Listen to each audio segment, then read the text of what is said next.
Picture a cardboard box of mandarin oranges arriving on a family's doorstep in Osaka, sent over by a grandmother 2 train stops away.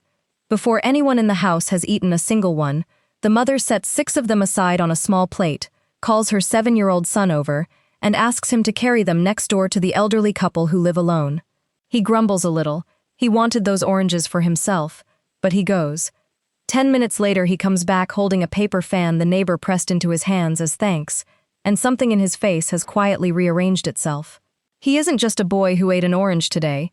He's a boy who gave one away, and watched, with his own eyes, what that did in the world. I used to think generosity in children was something you waited for, a trait that either showed up around age 5 or didn't. Then I started reading about a quiet Japanese custom called Fukuwake and a stack of developmental research sitting underneath it, and I realized generosity isn't something a child discovers on their own timeline. It's something that gets handed to them, literally, hand to hand, on an ordinary afternoon that doesn't feel like a lesson at all. By the end of this video, you'll understand exactly how Fukuwake works inside a regular home, the research that explains why it does more for a child's character than any speech about sharing ever could, and one small ritual you could start tonight with almost nothing in the house. A few pieces of fruit, half a cake, a card someone gave you. Here's why I trust this one enough to build a whole video around it. Fukuwake isn't a parenting trend somebody invented last year to sell a book. The word itself is old, fuku, meaning good fortune, and wake, meaning to divide. It shows up around New Year's when a family opens a lucky bag, at harvest time when persimmons come in from a relative's tree, in the everyday moment when someone's work bonus buys a few too many pastries. The custom says the same thing every time. When good fortune lands in your hands, you don't just enjoy it, you portion it out. And the part that matters for a child's development isn't the giving itself, it's who's asked to do the giving. In most Fukuwake households, it's the child who carries the plate next door, the child who hands the teacher the extra box of cookies, the child who is, in that moment, physically the one doing the generous thing.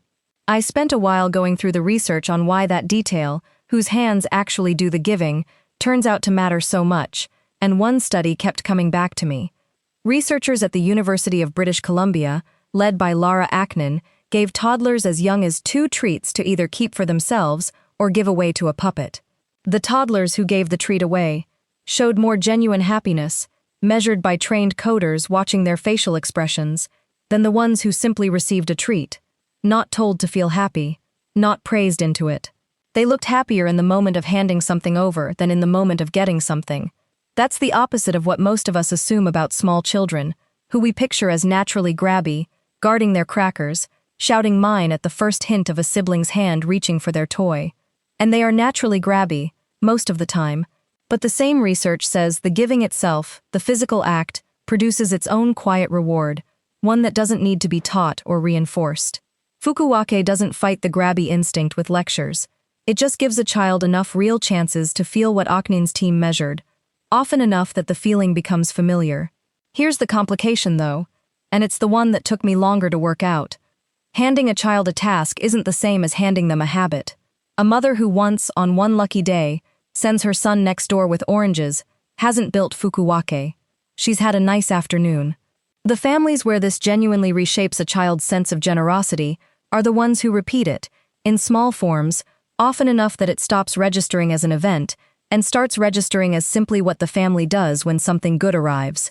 That's a harder ask than it sounds, because the adult impulse when something good happens is to protect it. A parent gets a raise and thinks about the family's own needs first, understandably.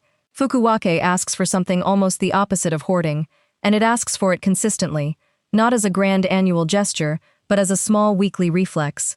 This is where a second concept helps explain how Japanese parents keep the habit alive without turning it into a chore. It's called omoiyari, and it doesn't translate cleanly into English.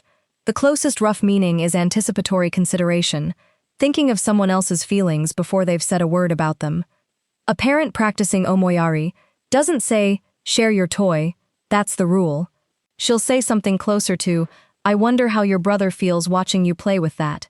She's not commanding an action, she's inviting the child to imagine another person's inner state, quietly, before any conflict has even started. Researchers studying Japanese classrooms have noted that teachers use this kind of prompting constantly, well before a dispute breaks out, rather than stepping in afterward to mediate. It shifts the entire timing of moral development from reactive to anticipatory.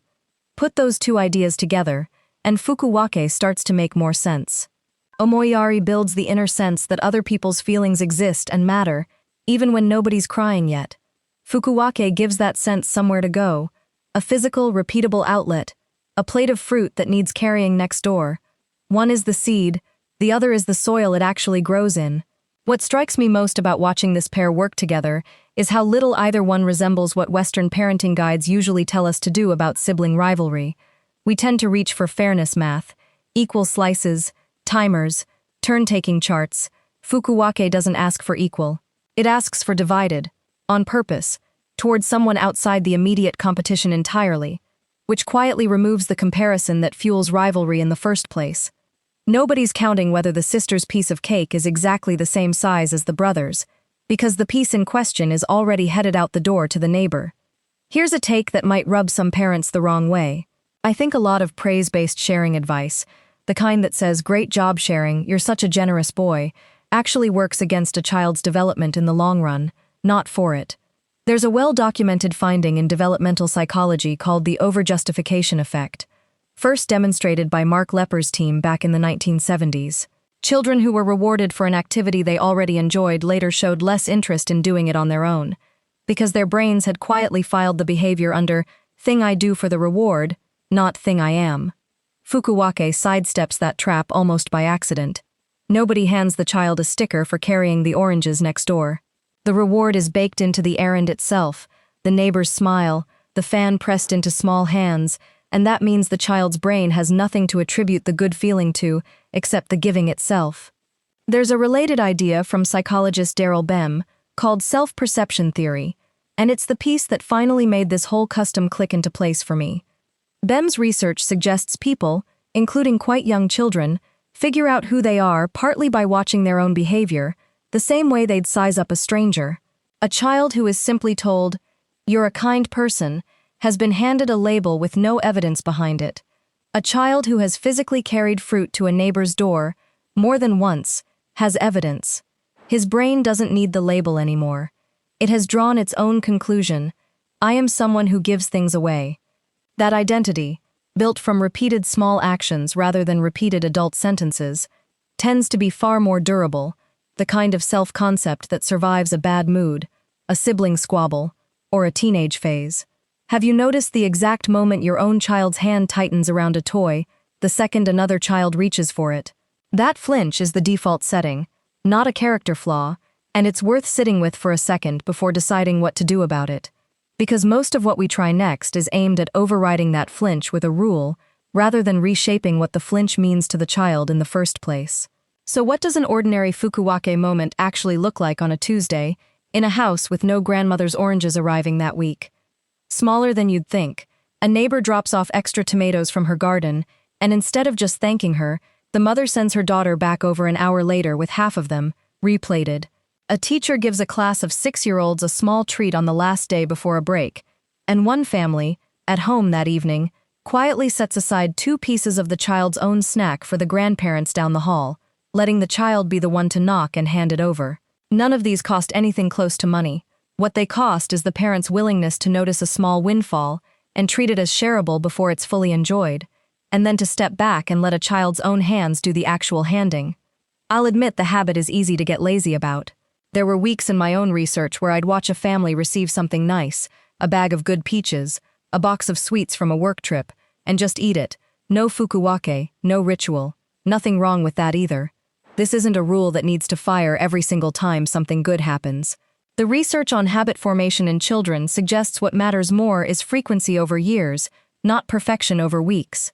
A handful of these moments a month, repeated across childhood, seems to do more for a child's underlying sense of abundance than any single grand gesture ever could. That sense of abundance is worth pausing on, because it's the quiet engine underneath all of this.